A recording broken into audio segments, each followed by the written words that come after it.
নমস্কার, memories in মোশনের নতুন একটি ভিডিওতে আপনাদের সবাইকে স্বাগত। আজ বহুদিন বাদে আপনাদের সাথে একটা রেসিপি ভিডিও শেয়ার করছি। আর সেই রেসিপিটা হলো একটা ইভিনিং স্ন্যাক্স। হ্যাঁ, আজকে আমি আপনাদের সাথে শেয়ার করছি লোটে মাছ দিয়ে ফিশ ফ্রাই বানানোর রেসিপি। ফিশ ফ্রাই আমাদের বাঙালিদের সবারই কম বেশি প্রিয়। আমরা সকলেই খেতে খুব পছন্দ করি, আর সেটা যদি বাড়িতে বানিয়ে নেওয়া যায় তাহলে তো আর কোনো কথাই নেই।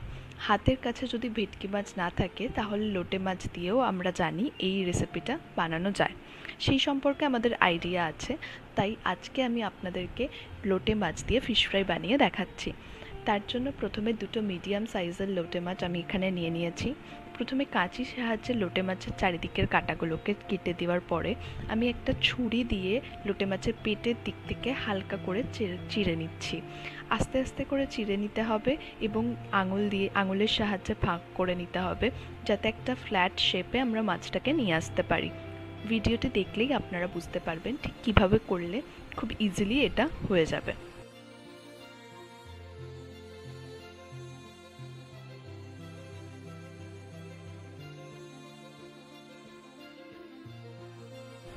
পুরো মাছটাকে আমাদের এরকম একটা ফ্ল্যাট শেপ দিয়ে দিতে হবে এবং মাছটা ফ্ল্যাট শেপ দিয়ে দেওয়ার পরে আমাদের কাঁচির সাহায্যে মাছের পিঠের যে কাঁটাটা থাকে, মেন যে লম্বা কাঁটাটা, ওটাকে কেটে ফেলে দিতে হবে। আস্তে করে কাটতে হবে যাতে মাছটা দু সাইডে আলাদা না হয়ে যায়, শুধু কাঁটাটুকুই ওপর থেকে কেটে ফেলতে হবে, ঠিক যেভাবে আমি এখানে কাটছি। আমাদের পরবর্তী স্টেপ হচ্ছে ফিশ ফ্রাইগুলোকে পিস করে নেওয়া। আপনারা যেমন সাইজের রাখতে চান সেরকম অনুযায়ী কাটবেন। আমি এখানে 3টে করে পিস করেছি, আপনারা চাইলে 2টোও করতে পারেন। তো এইভাবে কেটে নেওয়ার পরে আমি একটা টিস্যু দিয়ে মাছের উপরে একটু প্রেস করে করে মুছে নিচ্ছি, যাতে মাছের এক্সট্রা জলটা বেরিয়ে যায়, তাতে আমাদের ম্যারিনেশনের জন্য সুবিধা হবে।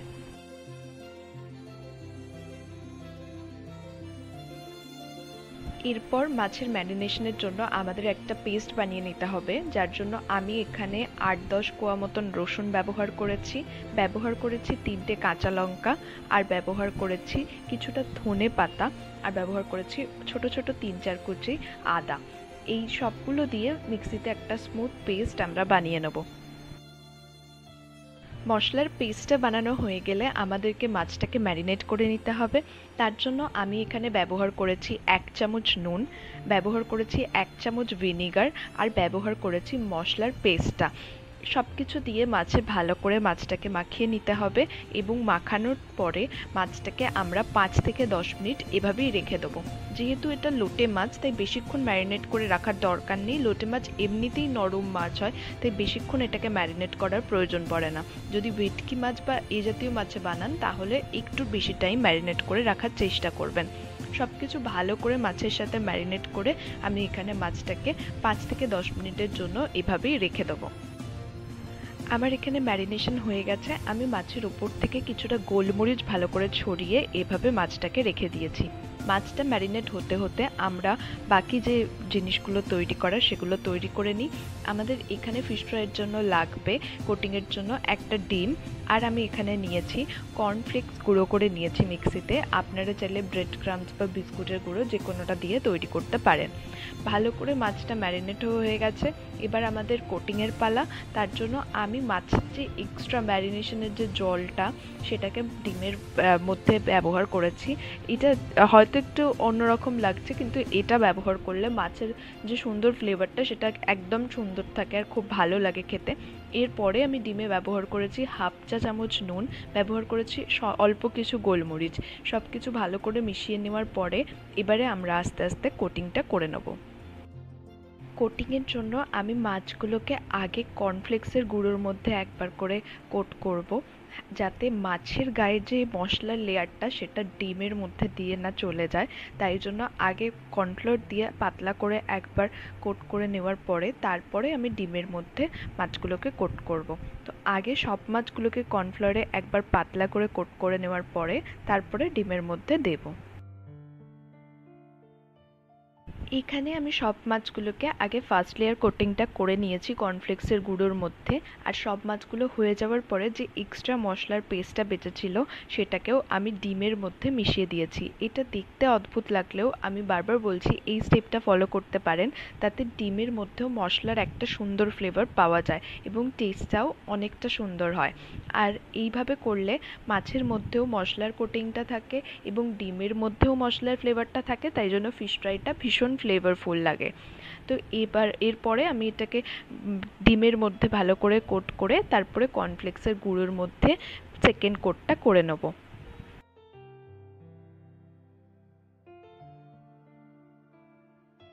ডিমের কোটিংটা করে নেওয়ার পরে এখানে আমি কর্নফ্লেক্সের গুঁড়োর মধ্যে সেকেন্ড কোটিংয়ের জন্য মাছটাকে দিয়ে দেবো।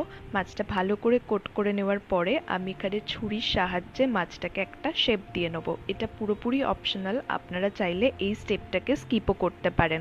আমি এখানে ছুরিটা দিয়ে চারদিকে হালকা হাতে প্রেস করে করে একটা স্কোয়ার শেপ দেওয়ার চেষ্টা করব, যাতে এটা দেখতে সুন্দর লাগে।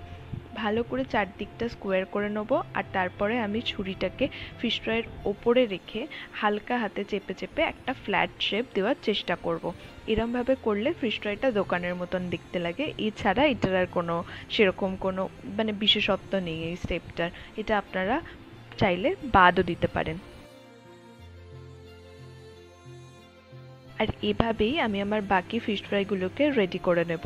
ডিমের মধ্যে ডুবিয়ে ভালো করে ভিজিয়ে তারপরে আবার কর্নফ্লেক্সের গুঁড়োর মধ্যে সেকেন্ড কোটটা করে তারপরে ছুরির সাহায্যে শেপ দিয়ে ভালো করে ফিশ ফ্রাইগুলোকে তৈরি করে নেব।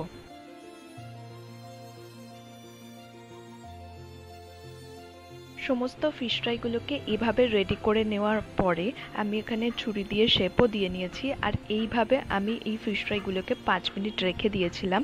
এবার এগুলো ভেজে নেওয়ার পালা। তো ফিশ ফ্রাই ভাজার জন্য আমি প্রথমে কড়াইটাকে গরম করে তাতে বেশ কিছুটা সাদা তেল গরম করে নিচ্ছি, যাতে এই ফিশ ফ্রাই ভাজতে যেহেতু তেলটা বেশি লাগে তাই একটু বেশি করে তেল দিয়ে ভালো করে গরম করে নিচ্ছি। তেল গরম হয়ে গেলে আমরা আস্তে আস্তে ফিশ ফ্রাইগুলোকে তেলের মধ্যে ছেড়ে দেবো। এই পর্যায়ে আমাদের গ্যাসের ফ্লেমটাকে কিন্তু মিডিয়াম রাখতে হবে, লোতে রাখা যাবে না, কারণ বেশি টাইম লাগে না লোটে মাছ রান্না হতে। লোটে মাছ অল্প সময়েই রান্না হয়ে যায়, তাই জন্য মিডিয়াম ফ্লেমে রাখতে হবে, রেখে লাল লাল করে ভেজে নিতে হবে।